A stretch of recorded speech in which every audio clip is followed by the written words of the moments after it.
about more than 20 learners consumed snacks in the morning that were bought from one of the shops in the morning. When we came by to the school, we saw a very disturbing incident whereby the community was closing down the spaza shops, saying it's because of these spaza shops that their children are becoming very ill and others are dying.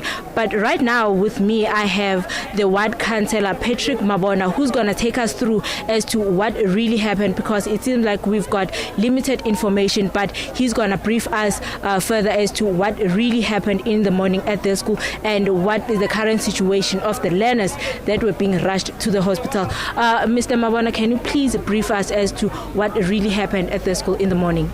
Thank you very much, ma'am. Maybe I need to rectify one thing. I'm not a ward councillor here. The ward councillor is Mr. Vusi Mapena.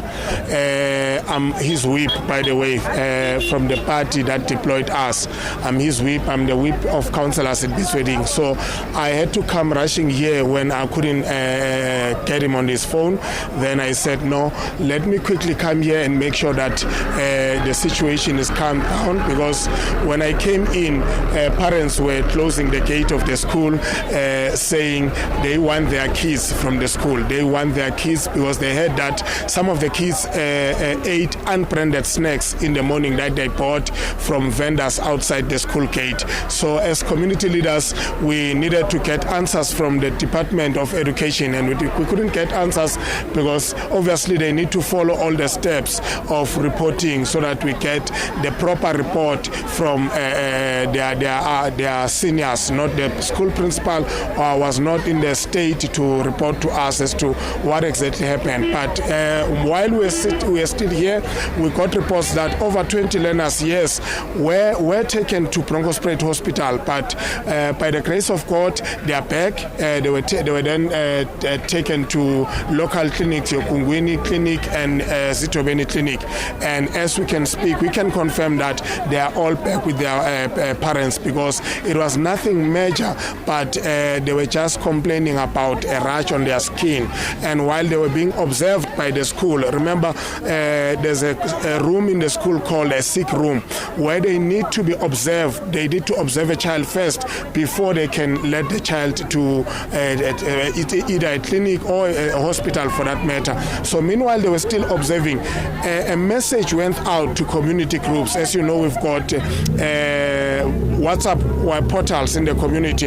A message went out and it carried, I won't say lies, but not so true information. So that's what disturbed the parents to come running to the school, and at the end of the day, they decided to close the school. And the school then decided, the management of the school said, no, there's no child that will leave the school without a parent. Yes, we understand, parents, you want your kids, you are closing the school, but we are not going to release all the kids.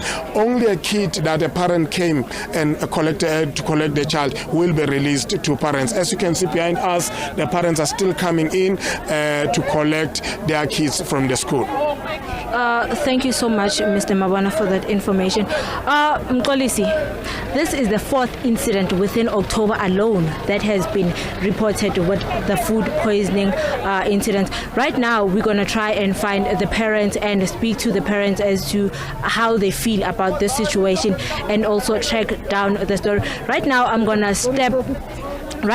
to step outside of the shot so that my camera colleague can show you what is really happening out here. As you can see, the streets are really packed. Olisi, it's very full. Parents are fighting. Parents really want to close the school because they think that their children are not safe. And earlier on, we did see the police who were trying to maintain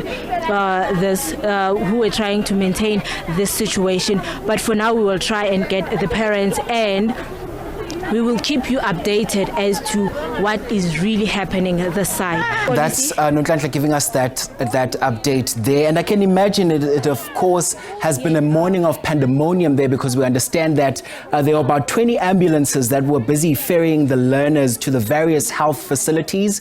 Can we confirm this? I have a parent who's going to tell us more as to what has happened. Sawubona mama. Kunjani? Ngiyaphila. Bengiba ukuthi nisichazele ukuthi kwenzakaleni la. Oh, okay. Bathi abantwana badle ama chips lawa aphakethelwayo brown and then i7 esibhedlela. But baphumile bavele babanikeza nje amapanado kuphela.